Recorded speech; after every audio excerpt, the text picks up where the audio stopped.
겸손의 골짜기에서의 싸움이라는 제목으로 함께 은혜를 나누겠습니다. 지난 3주간에 걸쳐서 크리스찬이 아름다운 궁정에서 보냈던 시간들을 우리가 살펴봤습니다. 그래서 그것을 통해서 교회가 무엇인가를 생각해 봤죠. 교회는 무엇입니까? 교회는 아름다운 이 공동체이고, 같이 읽어보죠. 천국의 모델하우스이며 하나님의 군대입니다. 그러니까 이렇게 교회 안에는 뭐가 필요하다는 거예요? 아름다움이 있어야 돼요.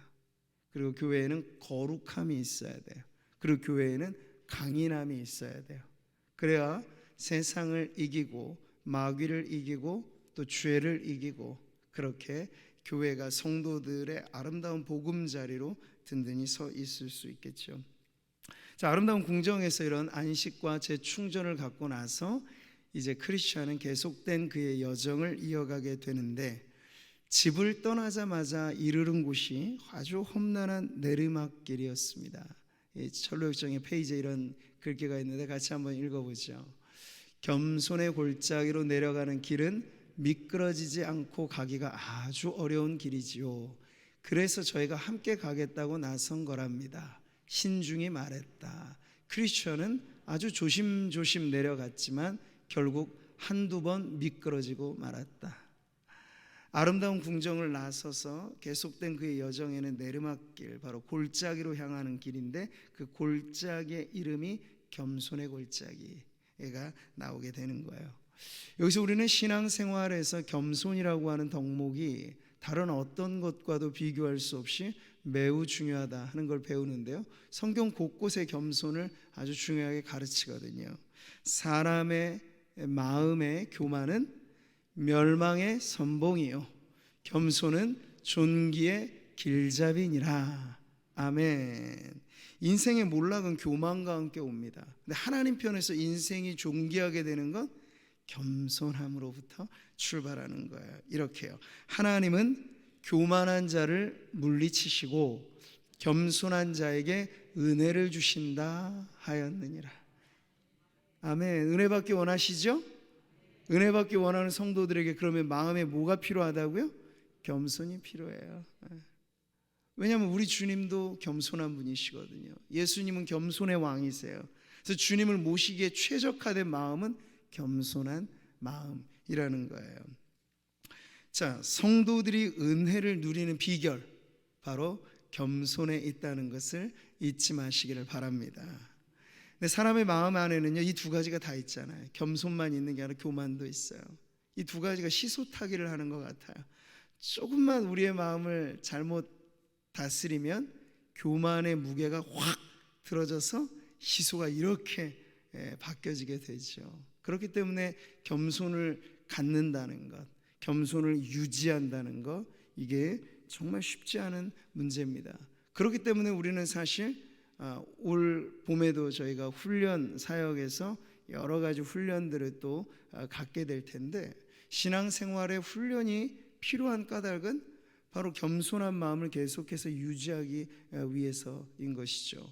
루터가 말했습니다. 신앙 성숙의 가장 중요한 길은 세 가지인데, 그것은 기도와 묵상 그리고 실현을 통해서 신앙은 성숙해진다. 그 실현이라고 하는 게 결국은 우리를 겸손하게 만들어주는 것이거든요.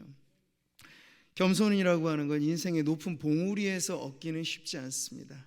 성공을 구가할 때 높은 자리에서 겸손하기란 너무나 어려운 거예요. 그래서 대부분 우리가 겸손을 배우는 자리는 낮은 골짜기에 이를 때 이 겸손을 배우게 되는 것이죠.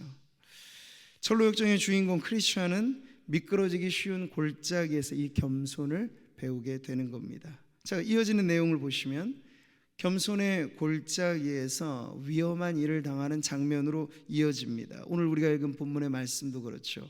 개들이 나를 애워쌌으며 악한 무리가 나를 둘러 내 수족을 찔렀나이다. 아멘. 근데 나는 가만히 있어도 공격해 오는 사람들이 있다는 거예요. 그러니까 나 혼자 가만히 잘 살면 좋겠지, 그게 아니고 원수는 언제든지, 때로는 단독적으로 아니면 무리를 지어서 공격해 올 때 우리가 이것을 어떻게 대해야 하는지가 겸손의 골짜기에서 배우게 되는 아주 중요한 수업인 거예요.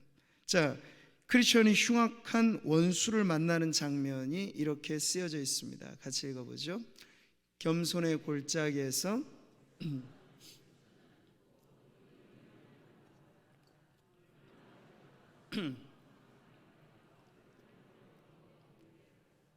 마귀의 이름은 아볼론이었다. 자, 그 이름 아볼루온, 이게 발음하기도 쉽지 않아요.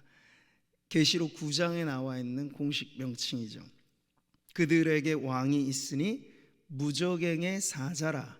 히브리어로는 그 이름이 아바돈이요, 헬라어로는 그 이름이 아볼루온이더라.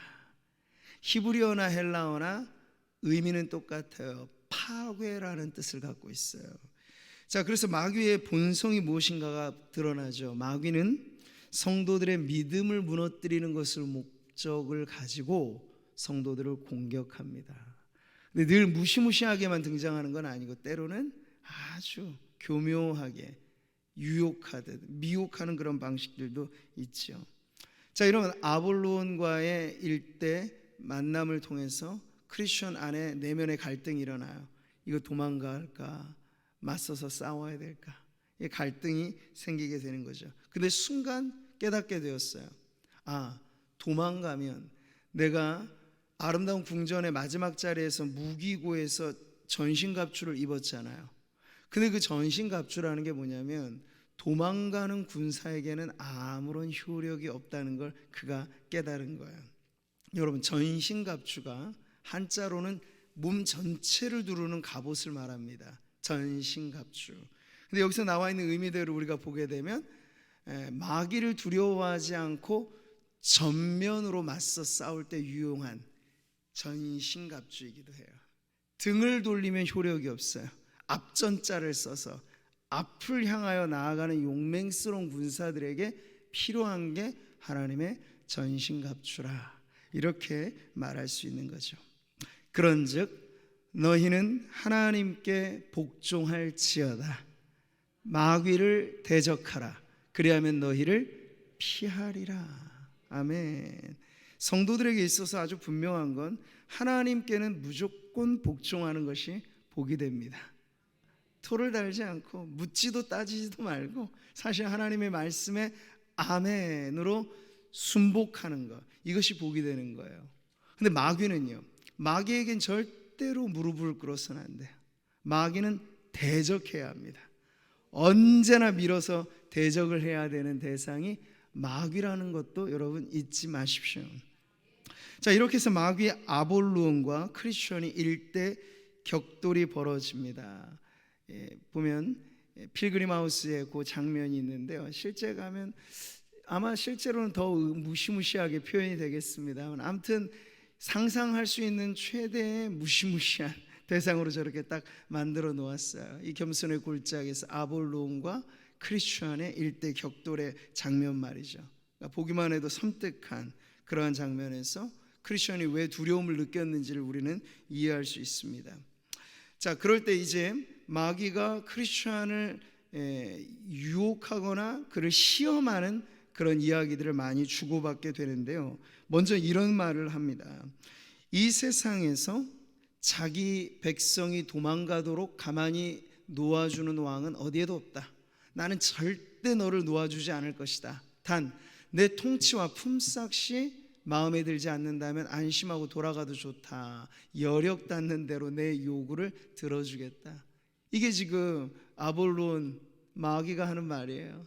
근데 거기에 대해서 어떻게 응수를 해야 될까요? 크리스천은 이렇게 답합니다. 같이 읽어보죠. 미안하지만 나는 이미 다른 왕께 마음을 드렸다. 그분은 왕 중에 왕이시다. 그러니 어찌 내게 돌아갈 수 있겠느냐? 내가 돌아갈 수 없다는 거죠. 결코 돌아가지 않으리. 이런 강한 믿음을 표현하고 있는 것이에요. 지금 보세요. 마귀는 자기의 소유권을 주장하죠. 너는 내 거였는데 너 왜 지금 나를 떠나서 이리로 가느냐? 출애굽기에 보면은 애굽 왕 바로가 이스라엘 백성을 자기의 소유로 생각하니까 하나님이 내놓으라 하는데도 안 놓아주잖아요.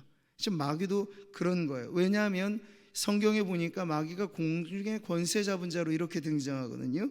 그때 너희가 그 가운데 행하여 이 세상 풍조를 따르고 공중의 권세 잡은 자를 따랐으니 곧 지금 불순종의 아들들 가운데서 역사하는 영이라. 이게 바로 마귀란 말이에요. 그래서 불신자들 위에 지금 군림하고 있는, 그래서 이름하여 이 세상 임금이라고도 표현되어지는 그 허세 장렬한 마귀는 자기 휘하에 있는 자기 백성들을 놓아주지 아니라고, 마치 애구방 바로가 그랬던 것처럼 격렬하게 저항을 한단 말이죠.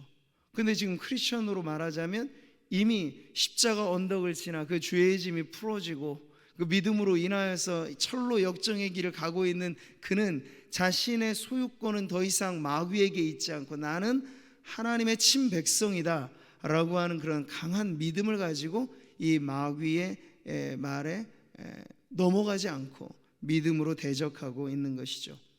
근데 마귀가 여기서 물러서느냐? 그렇지 않아요. 그 다음에는 은밀한 제안을 아까 보셨듯이 하는 겁니다. 야, 그래? 너 내 휘하에 있을 때 좀 씀씀이가 부족하고 그게 좀 서운했니? 그럼 내가 더 줄 수 있는데, 이렇게 지금 회유를 하는 거예요. 여러분, 이런 거래법은 어디서 본 것 같죠? 예수님이 광야 시험을 받을 때 마귀는 예수님을 그렇게 시험해서 천하 만국의 영광을 보여주면서 이렇게 말했죠. 네가 만일 내게 절하면 다 내 것이 되리라. 여러분, 이것도 물론 잘못된 날조된 말이에요. 하나님에게 사실 이 모든 소유권이 있는데 마귀는 마치 이것이 자기의 것인 양 이야기를 하는 것이죠. 어쨌든 듣기에는 참 달콤한 유혹이에요. 파우스트라고 하는 괴테의 작품을 보면 메피스토텔레스라고 불리는 마귀가 나와서 파우스트 박사를 거래를 합니다. 네 영혼을 나에게 주기만 한다면. 그 박사는 박학다식한 지식은 다 갖고 있었지만 이미 세상에 무언가 흥미를 잃어버려서 인생의 권태기를 맞은 사람이었는데, 그래서 마귀는 제안하는 거예요. 내가 온갖 세상의 쾌락을 너한테 다 맛보게 해주겠다. 솔깃해서 자신의 영혼을 담보로 마귀와의 거래에 사인을 해버렸어요. 그랬더니 어떻게 됩니까? 세상의 쾌락은 약속대로 받습니다. 그러나 그 영혼은 영원한 지옥불에 들어가는 그 결론을 맞이하게 되는 거죠. 여러분, 이것이 단지 소설의 이야기만이 아닌 것이에요. 성경의 말씀에도 보니까 마귀의 주특기는 성도들을 이렇게 미혹하는 것입니다. 달콤한 미끼로, 아주 달콤한 유혹으로. 그래서 여기 솔깃해서 이 제안에 넘어가게 되어 낭패를 당하는 인생들이 역사상 부지기수였다라는 것을 우리는 기억해야 하겠습니다. 여러분, 마귀의 정체가 속이는 자라는 걸 언제나 잊지 마세요. 마귀가 말하는 건 그 정반대가 진리다라고 생각을 하시면 돼요. 예. 겸손의 골짜기에서 마귀와의 싸움은 마귀가 미혹하고 속이는 것으로서 계속 이어지게 되는 거예요. 다른 싸움이 아닙니다. 그러니까 여러분, 이 마귀의 공격으로부터 우리가 이겨내려면 진리로 무장하고 있지 않으면 안 된다는 거죠. 사탄이라고 하는 그 이름의 정체는 뭡니까? 우리가 욥기를 보면서도 나왔잖아요. 대적자, 고소자로 되어 있어요. 그러니까 마귀가 이 유혹과 미혹의 거래에 통하지 않자 그 다음에 하는 방법이 이제 철로역정에 나오는데 이 협박을 시작하게 되는 거예요. 바로 이렇게 같이 읽어볼까요? 너는 절망의 늪에 빠져 죽을 뻔했을 때 마음이 흔들렸지 않느냐? 또 왕이 짐을 벗겨줄 때까지 기다려야 했는데 그릇된 방법으로 짐을 벗으려고 했었지 않느냐? 그뿐이더냐? 어리석게 잠을 자다가 내 품에 있던 귀한 물건도 잃어버렸지 않느냐? 이를 갈던 사자를 보자마자 도망갈 생각을 했고 말이다. 그리고 나는 다 알고 있다. 사람들 앞에서 순례길에서 보고 들은 것을 이야기하면서 네가 속으로 은근히 우쭐거렸던 것을 말이다. 이게 지금 마귀가 하는 말이에요. 여러분, 놀랍지 않나요? 마귀는 지금 크리스천의 철로역정의 여정을 꿰뚫고 있어요. 그의 지나온 이력을 모르지 않아요. 그게 여러분 가능합니다. 왜냐하면 마귀도 영물이기 때문에. 우리 인간이 가지고 있는 지식 그 이상의 지적인 존재라는 걸 여러분 잊어서는 안 돼요. 요즘에야 인공지능이니 뭐니 해서 우리는 최첨단화된 컴퓨터 시스템이 모든 지식을 다 우리들에게 제공해 줘서 뭔가를 알잖아요. 그러나 마귀는 그런 도구적인 게 없어도 충분히 한 인생과 인류의 역사에 지나온 궤적을 알고 있다는 거예요. 여러분, 그러니 이런 부분에 있어서 마귀가 무엇을 근거로 공격하냐면 우리의 지나온 과오를 들춰내면서 재판석에서 검사가 신문하듯이 말이죠. 마귀는 이런 정보들을 가지고 성도를 참소합니다. 고소한다는 거예요. 그래서 그것 자체는 내 살아온 삶의 이력이니 우리도 그 소리를 들으면 양심에 가책도 생기고, 야, 이거 내가 정말 크리스천의 입장이나 내 입장이나 비슷할 거 아닙니까? 우리도 지나온 우리의 인생의 여정에 게으름에 빠지기도 하고 정신 바짝 차려야 되는데 그렇게 못해서 낭패를 당했을 때도 많고, 우리도 은근히 신앙적인 일을 하면서 우쭐거리는, 그게 뭐예요? 교만인데 그런 마음을 가졌을 때도 있지 않습니까? 근데 그런 것을 가지고 공격해 오는 게 마귀의 고소법이라는 거예요. 자, 이럴 때 우리가 어떻게 대처해야 될지를 크리스천은 지금 보여주고 있어요. 우리 같이 한번 읽어보겠습니다. 그래, 모두 사실이다. 네가 말한 것 말고도 내가 저지른 잘못은 훨씬 더 많다. 하지만 내가 섬기고 사모하는 왕께서는 자비로우셔서 내 모든 잘못을 다 용서해 주실 것이다. 아멘이시죠? 주실 것이다 만이 아니라 우리에겐 더 확신에 찬 고백, 이미 우리의 모든 죄를 사하여 주셨습니다. 그러니까 미혹과 참소로 위협하는 마귀의 공격에 이 성도들은 하나님의 전신갑주로 무장하여 믿음으로 대항해야 하는데, 그 전신갑주가 뭔가요? 결국 구원에 관한 거예요. 구원의 투구, 의의 흉배, 진리의 허리띠, 믿음의 방패, 그리고 공격용 무기는 성령의 검이라 불리는 하나님의 말씀인데, 마귀가 이렇게 우리의 양심을 찌르고 율법을 기준하여, 도덕과 윤리를 기준하여 우리를 공격해 올 때 우리가 어떻게 물리쳐야 되겠습니까? 성령의 검, 하나님의 말씀으로 우리가 대응을 해야 되겠죠. 같이 한번 힘차게 읽어보겠습니다. 그러므로 이제 그리스도 예수 안에 있는 자에게는 결코 정죄함이 없나니. 아멘. 또 한번 읽어보죠. 만일 누가 죄를 범하여도 아버지 앞에서 우리에게 대언자가 있으니 곧 의로우신 예수 그리스도시라. 아멘. 법정에서 마귀는 우리를 신문합니다. 고소합니다. 우리 자신 가지고는 우리가 항변하고 대응하기가 쉽지 않아요. 그럴 때 우리의 대언자, 마치 법정에 유능한 변호사처럼 예수님께서 그 자신이 받으신 고난과 우리의 죄 때문에 당하신 죽음을 가지고 그 피로써 우리에게 입증을 하시면서 아무개 누구누구의 죄는 내 피값으로 구속을 하였으니 그는 이제 더 이상 죄 없다 함을 받았노라 라고 예수님께서 우리의 대언자가 되신다는 거예요. 바로 이것이 이 구원의 확신을 가져다 주는, 그러니까 여러분, 구원의 확신은 여러분의 감정과 경험으로 갖는 게 아니에요. 감정과 경험은 도움이 됩니다만 그건 있다가도 없고 늘 변화무쌍한 거거든요. 그러니까 구원의 확신이라는 걸 감정에 치중하면 안 되고, 감정은 이것을 도움을 주는 역할을 하지만 더 중요한 건 뭐냐? 바로 이 말씀인 거예요. 아, 내가 그리스도 예수 안에 있는데, 그러니 말씀을 보니까 그리스도 예수 안에 있는 자에게 정죄함이 없다고 하였으니 내가 그리스도 예수 안에 있으니 나도 정죄함에서 면하여졌구나. 네, 말씀에 근거한 확신을 가지셔야 돼요. 마귀는 우리의 감정을 무서워하지 않아요. 여러분이 아무리 열성 있게 무언가를 한다 해도 마귀는 그거 가지고 겁내하지 않습니다. 근데 마귀가 겁내하는 건 딱 하나예요. 진리의 말씀, 성령의 검.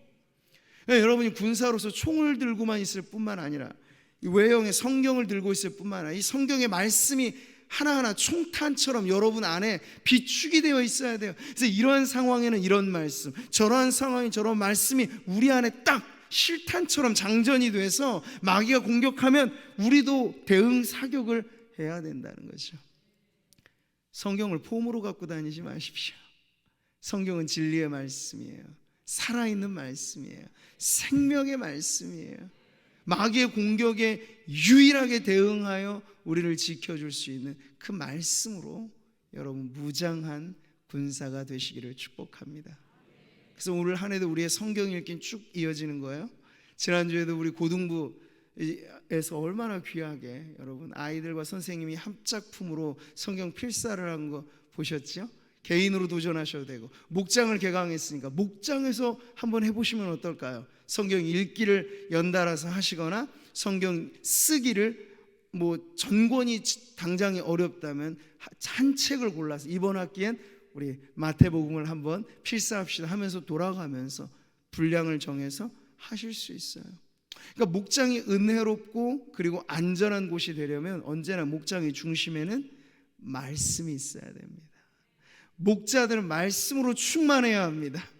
그래야 목원들의 여러 가지 고민과 어려운 문제들이 있을 때 말씀으로 위로하고 말씀으로 기도하고, 그게 바로 우리 목장이 성도들의 영혼을 지키는 안전한 그런 쉼터이자 피난처가 될 수 있는 거예요. 여러분, 마귀의 공격이 우리에게 있을 때마다 잊지 마십시오. 우리에겐 의가 있으니, 의의 흉배는 나의 의로운 행위로만은 아니에요.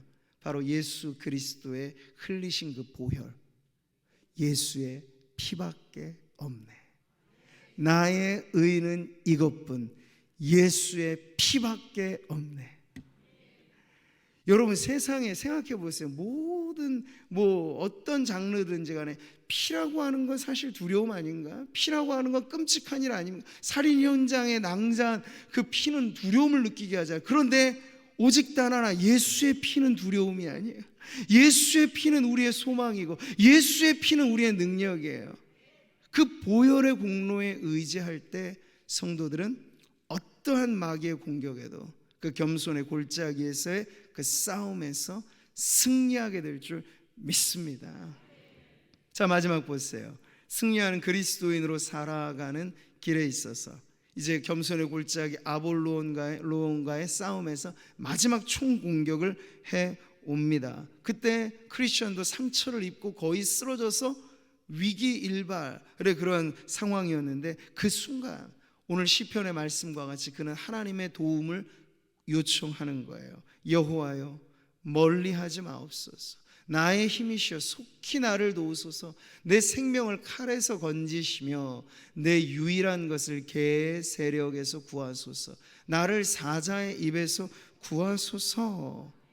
이렇게 거의 쓰러지고 넘어지고 마귀의 공격에 죽어갈 것 같은 두려움 속에 그는 하나님을 찾습니다. 호소합니다. 그러자 그 끔찍한 마귀의 공격의 현장에서 하나님이 그를 도우사 다시 한번 진리의 검으로 마귀를 찔러 그를 넘어뜨리는 승리를 거두게 하는 것이죠.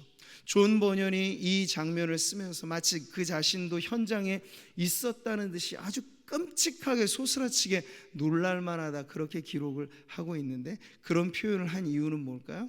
이게 그냥 단순히 판에 박힌 이야기가 아니고 오늘을 살아가는 성도들에게도 겸손의 골짜기는 누구에게나 있는 법이고, 그 겸손의 골짜기에서 만나는 위험은 바로 우리가 시험당할 때, 시련 가운데 있을 때 마귀가 우리를 미혹하고 우리를 공격함으로써 우리의 신앙을 무너뜨리고 파괴시키려고 한다는 것인데, 그걸 결코 가벼이 여기지 말라 하는 걸 생생하게 지금 표현해 주고 있는 거예요.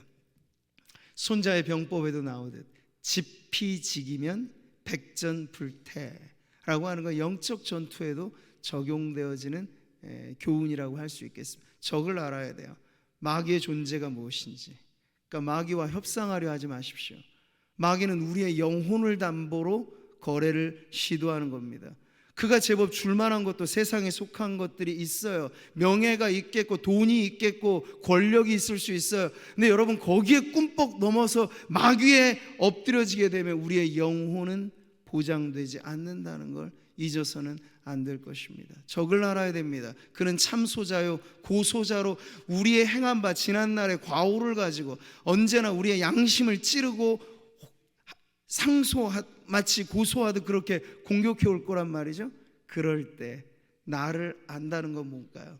자연인으로서의 내가 아니고 그리스도의 보혈로 씻겨진, 그리스도 안에 거하는 우리의 변화된 정체성을 확인하면서 적도 알고 나를 알 때 우리는 이 위태로운 싸움의 현장에서도 백전백승하는 그러한 승리를 거두게 될 줄 믿습니다. 주께서 내게 응답하시고 들소의 뿔에서 구원하셨나이다. 아볼로온과의 싸움에서 승리한 후 크리스천의 찬송이 바로 이러한 내용이에요. 오늘 우리에게도 저희는 주일을 지나 또 다음 주일을 맞이하는 한 주간의 사이클을 살면서 주일날 예배당에 오르는 성도들이 패잔병이 되지 않기를 바랍니다. 천부의 의지 없어 손들고 옵니다. 그거 우리의 인생에 몇 번이면 족하지 않을까요? 근데 이게 늘 우리의 18번이 되어서는 안 돼요. 우리의 노래는 좀 다른 게 있어야 되죠. 십자가 군병들아 주위에 일어나 기들고 앞서 나가, 승리하는 그리스도인이 되셔야 할 것입니다. 가능하죠? 우리 안에 하나님의 전신갑주로 무장하고 환난 날에 주의 이름을 부르면서 겸손의 골짜기로 우리를 인도하신 목적 그대로 우리를 낮추며 주님을 찾고 그 도우심에 힘입어 나아갈 때 승리는 언제나 우리의 편에 있는 줄 믿으시기 바랍니다. 할렐루야. 오늘 우리 함께 나눈 말씀 마음에 새기시면서 한 주간 무슨 일을 만나고 어떠한 일에 처하더라도 그리스도 예수 안에 있는 나에겐 결코 정죄함이 없다는 확신을 가지시면서 마귀의 공격을 말씀으로 이겨내는 승리가 우리 모든 성도님들에게 넘쳐나시기를 축복합니다.